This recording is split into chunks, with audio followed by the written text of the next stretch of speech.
Salut à tous, bienvenue à ce 6e jour, n'est-ce pas, du concept c'est 100 jours pour maîtriser 100 définitions. Aujourd'hui, nous allons définir un élément du compte de résultat qui lui-même a fait l'objet, n'est-ce pas, d'une définition à la 5e journée, qui fait également partie des éléments des états financiers, comme le bilan qui a fait l'objet justement de la définition à l'entame de cette émission, c'est-à-dire la première journée. La marge commerciale est justement la richesse ou encore l'excédent qu'on dégage après avoir déduit des ventes, n'est-ce pas, le coût d'achat de la marchandise.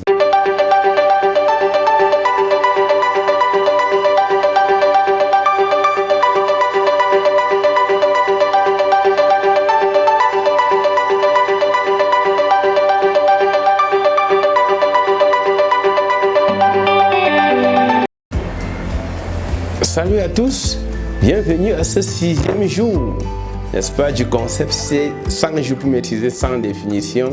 Aujourd'hui, nous allons définir un élément du compte de résultat qui lui-même a fait l'objet, n'est-ce pas, d'une définition à la 5e journée, qui fait également partie des éléments des états financiers, comme le bilan qui a fait l'objet justement de la définition à l'entame de cette émission, c'est-à-dire la première journée.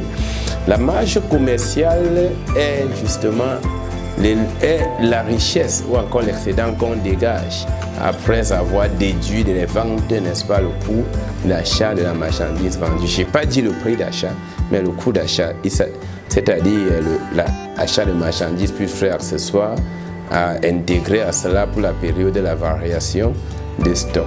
Alors, la marge commerciale est donc égale au chiffre d'affaires hors taxe, moins le coût d'achat de la marchandise vendue. Justement à l'unité, la marge commerciale est égale au vente hors taxe moins coût d'achat de l'article vendu.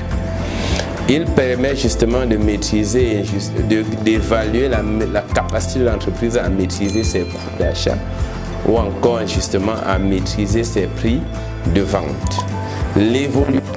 En suivant l'évolution de la marge commerciale sur le temps, on peut justement savoir comment est-ce que l'entreprise fait face, maîtrise dans le temps ses coûts, ou encore justement comment est-ce que l'entreprise maîtrise les coûts. La marge commerciale peut diminuer ou augmenter, voyez-vous. Alors, à partir de la marge commerciale, lorsqu'on veut déjà suivre la marge commerciale, il est pertinent de calculer quelques ratios, tels que le taux de marque et le taux de marge. Le taux de marque et le taux de marge, n'est-ce pas, feront l'objet justement d'une définition avant les 100 jours. Et je vous invite justement à suivre cette définition-là et pouvoir faire le distinguo entre les deux, parce que ça fait partie des ratios très important dans l'analyse financière pour ceux qui font les certifications chez nous, et justement que dans leur certification il y a le cours de finance d'ingénierie financière. Ils doivent justement mieux comprendre comment on calcule cette marge commerciale et surtout comment on l'utilise dans le cadre d'un diagnostic économique et financier. Merci pour votre écoute et à très bientôt pour une nouvelle journée, n'est-ce pas, de définition. Prenez soin des vôtres.